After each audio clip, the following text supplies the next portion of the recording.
Bom, vamos continuar falando do tipo de dados raw, que literalmente quer dizer cru, mas em outras linguagens talvez fosse chamado de byte. O nome raw não é casual, significar cru, porque a gente está olhando para as coisas lá dentro do computador, como ele trabalha, como uma sopa de bits, tá? Quer dizer, um negócio que para ele é um monte de informações que nem fazem muito sentido. Só quando a gente coloca uma operação tipo soma ou coisa assim, que aquela sopa de bits começa a ser interpretada de alguma forma. Então a gente vai ver agora como o tipo raw pode ser usado para xeretar um tipo de dados que é muito compacto. É o tipo de dados de dupla precisão.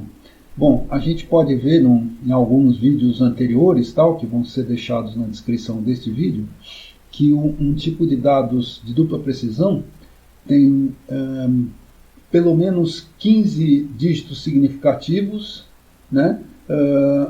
Quer dizer, corresponde a 15 dígitos decimais, apesar de lá dentro estar tudo em binário, e pelo menos 3 dígitos de expoente, tá? Que o expoente dele vai até 307. Então, aliás, 308. Mas, então, são 18 bytes de informação, pelo menos, que estão aí dentro. E, no entanto, o tipo de dados dupla precisão só precisa de 8 bytes. Então, quer dizer, ele compacta a informação em mais da metade, tá? Ele consegue colocar 18 bytes de informação, vamos dizer assim, em só 8. E além disso, não é só a compactação, a velocidade. Ele consegue manipular, o hardware do computador consegue manipular essas informações muito rápido. Então é um tipo que tem um monte de, vamos dizer assim, entre aspas, mistérios, né? Tem um monte de gente que pensou coisas e tal para ser tanto rápido quanto compacto. Bom, então a gente vai brincar um pouquinho com ele aqui através de duas funções, uma chamada WriteBean e outra chamada ReadBean. Bom, vamos começar criando um número em dupla precisão através de um tipo de funções que a gente vai ainda falar muito delas, que são os números pseudo-aleatórios. A gente já comentou um pouquinho antes, vamos comentar muito mais, mas a ideia básica é que quando você define um valor inicial de uma sequência de números pseudo-aleatórios, o que está sendo feito aqui, essa sequência se repete a cada programa. Toda vez que eu rodar esse programa, vai gerar o mesmo número, na verdade. E, bom, então vamos rodar isso aqui. Aí vamos rodar sempre daquele jeito que é linha por linha. Então, para caso a gente tenha esquecido, é Ctrl Enter. Tá? Aperta o Ctrl, segura e aperta o Enter. Beleza. Aparentemente não aconteceu nada. Não aconteceu nada aqui na console, não aconteceu nada aqui no Global Environment, né, que é o coração do R, mas aconteceu lá dentro, nas funções, nas variáveis que cuidam daí da geração de números pseudo-aleatórios. Para a gente não tem importância isso, por enquanto. Então agora vamos gerar de fato um número pseudo-aleatório, que é um número em ponto flutuante, entre 0 e 1. Tá? Aqui está 1, que quer dizer que é um vetor de tamanho 1, tá? Vetor unitário. Então vamos lá.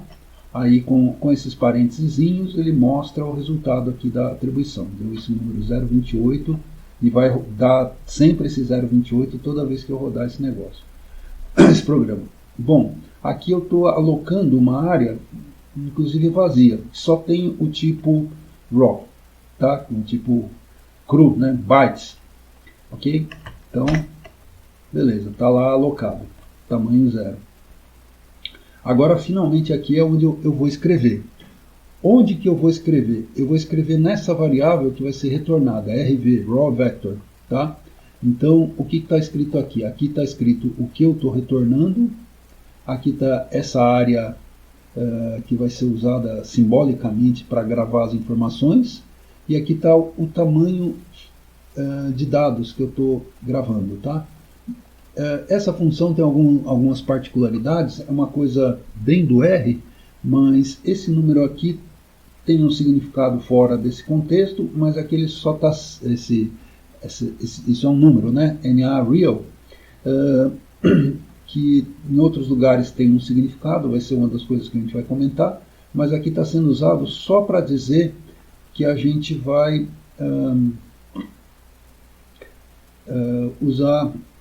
converter, no caso, esse número que é real, ou dupla precisão, tá? Beleza, então vamos rodar esse negócio aqui. Rodamos, e aqui é a forma, como eu falei, quase misteriosa, né, daquele número que a gente conhece no formato decimal, bonitinho, e aqui é o formato interno dele. Tá? Então a gente está usando essa coisa aqui para hackear um pouquinho, tá? Xeretar o que está acontecendo lá dentro. Tá? Na verdade, essas coisas podem ser convertidas, tá? A gente pode ver o que está acontecendo aqui dentro, mas fica para outro assunto. O que importa é que a gente está conseguindo converter esses números para binário. E, no caso, a gente não está perdendo uma vírgula de informação, que quando a gente trabalha com esses números aí na base decimal, com certeza a gente está perdendo um pouquinho. Aqui não está mostrando todas as casas, 15 dígitos de precisão que esse número realmente tem, tá? Então, se eu trabalhar com ele sozinho, eu estou perdendo precisão. Desse jeito eu não estou. Bom, e outra coisa importante é o seguinte, hoje em dia as redes são rápidas, os arquivos, os HDs são monstruosos, então as pessoas costumam, de fato, guardar informação nesse formato aqui, que é chamado de texto. Mas existem vários contextos, ou por velocidade, ou por realmente limite, que as pessoas preferem gravar informação em binário. Então, nesse jeito aqui mais compacto, né? E aí, nesse caso, eu ter essa informação no tipo RAW é o que vai me permitir tanto mandar essa informação quanto receber essa informação em binário, ok? Então, por isso que existe o tipo RAW, né? Senão nem precisaria ter. Então, agora a gente vai fazer o inverso. Tá? Aqui está a função, então eu escrevi em binário, onde que eu escrevi nesse vetor raw. Agora eu vou fazer o inverso, eu vou ler. Então, para ler, eu vou ler quer dizer trazer a informação para dentro. Write, escrever, quer dizer mandar a informação para fora. Então eu tinha essa informação, eu mandei para fora, para esse lugar aqui. Essa mesma função podia ser usada com outros parâmetros para escrever no arquivo, tá? Ou até para escrever na rede, né? E aqui agora eu estou fazendo o contrário, eu estou puxando a informação para dentro, eu vou puxar para essa variável aqui, para esse outro vetor dupla precisão. Então vamos ver como a readBean faz isso. Então, em primeiro lugar, ela pega a área onde essa informação está guardada, que é o RV, o vetor raw. Aí vai dizer assim, ó, é para essa sopa de bits, né, ser interpretada como um tipo double, né, que esse cara aqui é double. Ele tem vários nomes, tal, aqui foi chamado de real, mas o nome mais formal, assim, que as pessoas conhecem por aí é double, tá? Esse real é uma história longa, mas é de outra linguagem. Bom, aqui eu estou dizendo que é um vetor double, tudo bem, mas de comprimento 1, porque, claro, aqui eu criei um vetor de comprimento 1. E aqui eu estou colocando aquela informação que diz que é simbólica, tal, que diz que eu estou puxando um dado de tipo real. Tá? A informação está aqui, mas também está aqui. A função exige isso. Então, algumas coisas no R que é mais ou menos que nem aprender uma outra linguagem, uma outra língua, né? As pessoas fazem assim e é assim que a gente tem que falar. Mesmo em português tem algumas coisas estranhas, né? Umas exceções, uns negócios assim. E aí se a gente quiser se comunicar em português, ou sei lá, em inglês, ou em R, a gente tem que seguir os costumes, né? Então é isso que a gente está fazendo aqui. Eu estou convertendo, pegando nessa sopa de bits aqui, que é o tipo raw, esse vetor do tipo raw, e estou pegando lá dentro, interpretando aquela sopa de bits como um double. E vou jogar dentro dessa variável dv. Ok? Então vou rodar essa coisinha aqui. Pronto. Ele já meio que me informou que dá para ver esse número aqui, ó, dv2 é igualzinho esse aqui. Mas lembra, ó, o número de dupla precisão tem 15 casas depois da vírgula, né? Ou 15 dígitos significativos. Então pode ser que esteja igual até aqui, mas de repente lá no finalzinho não esteja. Então, para tirar a teima, a gente vai rodar esse negócio aqui, essa igualdade. E aí deu true, ou seja, funcionou, tá? Então, isso aqui, o que eu fiz, tá? Tem essa parte que eu gerei um número aleatório qualquer lá, e aí eu mandei para a sopa de bits e trouxe da sopa de bits. Aqui eu peguei esse número em dupla precisão e interpretei ele como sopa de bits, vi como ele é na sopa de bits, que é essa coisa esquisita aqui. E aqui eu fiz o processo inverso, eu peguei essa sopa de bits e converti ela de volta para um número em dupla precisão, tá? E aí que o R naturalmente não saberia somar, dividir essa sopa de bits. Agora, quando eu falar para o R, ó, essa sopa de bits tem o tipo dupla precisão, aí o R vai saber lidar ela como um número, tá? Bom, e aqui, como a gente viu, deu tudo certinho. Bom, como estudar, a gente está estudando R e já aprendemos um pouquinho, está na hora de começar a deixar só de assistir vídeo e começar a fazer alguns exercícios. Naturalmente a gente vai, numa próxima ocasião, vamos resolver os exercícios juntos, mas é importante que quem está assistindo os vídeos, claro, exercite um pouquinho, pense um pouquinho para acompanhar melhor o que está acontecendo e naturalmente ter as próprias ideias. Então vamos ver uma listazinha de exercícios para fazer, tá? Então, qual que é a primeira coisa?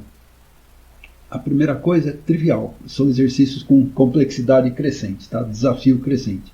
A primeira coisa é trivial, é só trocar tudo que está sendo feito lá como número em dupla precisão para inteiro, tá? E ver o que acontece, tá? Essa é uma coisa para ser feita. Aí a segunda coisa, um pouquinho mais complicada, é converter uma cadeia de caracteres para raw e vice-versa, tá? Lembra, o negócio lá vai num sentido, né, do tipo de dados para o raw e do raw para o tipo de dados que a gente quer. No caso lá era double, saímos do double, fomos para o raw e voltamos para o double. Aqui eu estou pedindo para sair do inteiro, ir para o raw e do raw voltar para o inteiro. Agora, esse outro aqui é para caractere. Aí a questão é a seguinte, a gente já viu um pouquinho nessa série de vídeos que existe, o tipo caractere tem algumas dificuldades, principalmente para línguas que nem o português. Então, isso aqui é para fazer a conversão tal, e tentar ver que talvez tenha algumas situações um pouquinho mais difíceis. Bom, e aí a última, que esse é o desafio, tal, precisaria pensar um pouquinho, mas não é nada do outro mundo, é que o tipo de dado complexo não foi contemplado aí nessas funções, mas tem um jeitinho de fazer. Então, essa é a pergunta. Como será que a gente pode usar o que já existe, né, para tipos duplo, etc., para mexer com o tipo complexo, tá? Então é só isso. Numa próxima ocasião, então, a gente volta para resolver esses exercícios e conversar um pouquinho mais sobre o tipo de dados raw. Muito obrigado e até breve.